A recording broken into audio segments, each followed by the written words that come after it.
Bismillahirrahmanirrahim. Koneksi antar materi modul 3.2 Pemimpin dalam pengelolaan sumber daya pembelajaran. Disusun oleh Wiwin Winarsi SPD, merupakan CGP Angkatan 1 SMA Negeri 4 Pontianak, Kalimantan Barat. Gedung, fasilitas, dan sumber daya manusia yang ada di sekolah hanya sekedar aset tanpa makna jika seorang pemimpin dalam pengelolaan sumber daya hanya berfokus pada kekurangan atau kelemahan yang ada di sekolah. Oleh karena itu, seorang pemimpin dalam pengelolaan aset sekolah seharusnya berpikir pada kekuatan atau potensi yang ada di sekolah. Caranya adalah melakukan identifikasi 7 aset utama sebuah komunitas atau sekolah, yaitu modal manusia, modal sosial, modal fisik, modal lingkungan atau alam, modal finansial, modal politik, dan modal agama dan budaya. Seorang pemimpin, baik guru maupun pemangku kepentingan di sekolah, harus mampu menerapkan 7 aset tersebut baik di dalam kelas, di sekolah, dan masyarakat. Implementasi pengelolaan sumber daya di kelas, sekolah, dan masyarakat sekitar sekolah. Di kelas, saat seorang guru dipercaya sebagai pemimpin pembelajaran sebagai wali kelas berupaya memetakan potensi kelas sesuai 7 aset tadi. Contohnya dalam pemilihan pengurus kelas, murid yang terampil dalam mengelola keuangan dipercaya menjadi bendahara kelas. Di sekolah, pemimpin sekolah memetakan potensi masing-masing guru untuk meningkatkan kompetensi guru.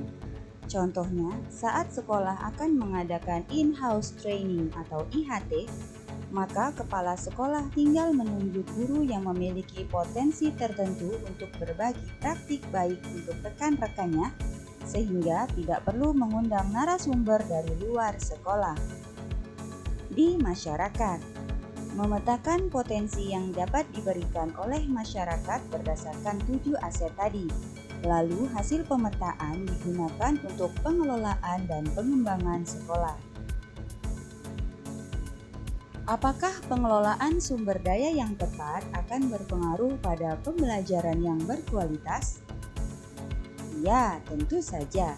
Contohnya adalah pelaksanaan pembelajaran praktik dalam pelajaran kimia dengan menggunakan alat seadanya dan bahan dari alam untuk sekolah yang berada di daerah terpencil dengan fasilitas, sarana dan prasarana yang minim. Kaitan antar materi modul 3.2 dengan modul lain.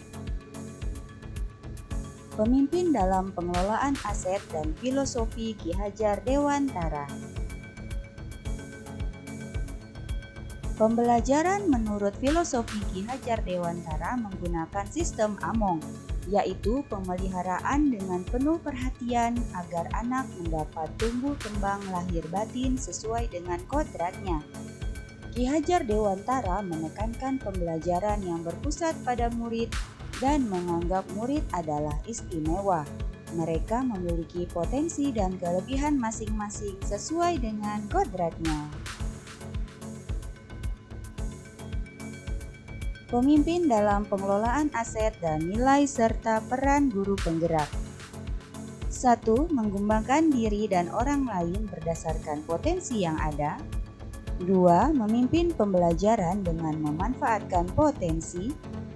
3. Memimpin manajemen sekolah berdasarkan potensi yang dimiliki. Dan 4. Memimpin pengembangan sekolah dengan memanfaatkan aset. Pemimpin dalam pengelolaan aset dan visi guru penggerak. Pemimpin dalam pengelolaan aset mengutamakan visi sekolah yaitu berpusat pada murid dan dalam pelaksanaannya menggunakan model Bagja. buat pertanyaan, ambil pelajaran, gali mimpi, jabarkan rencana, dan atur eksekusi. Pemimpin dalam pengelolaan aset dan budaya positif.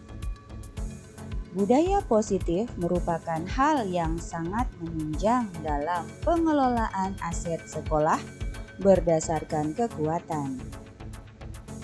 Budaya positif di sekolah antara lain religius, akademis, demokratis, disiplin, jujur, bersih, sehat, kerja keras, kolaboratif, toleran, menghargai inovasi, transparan, bertanggung jawab, berbagi, cinta lingkungan, cinta tanah air, dan semangat kebangsaan.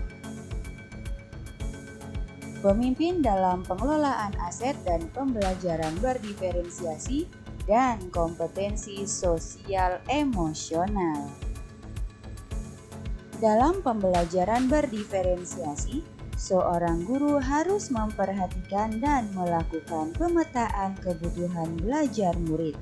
Sementara dengan kompetensi sosial emosional juga sebagai upaya pengelolaan emosi yang secara positif dapat menciptakan pembelajaran yang berpusat pada murid.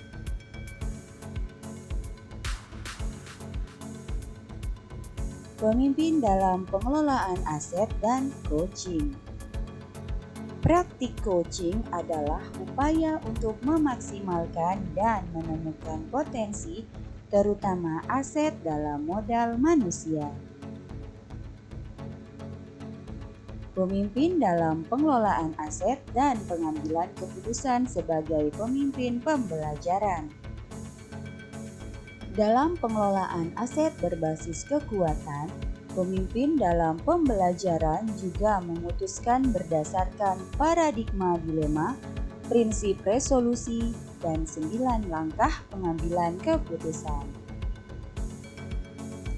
Sebelum mengikuti pelatihan modul, saya adalah guru yang tanpa melakukan refleksi, mudah emosi jika murid melakukan kesalahan, tidak memetakan kebutuhan belajar murid, memberikan perlakuan yang sama dalam pembelajaran kepada murid, pembelajaran lebih berpusat pada guru, dan saya merasa kurang kreatif dalam pembelajaran.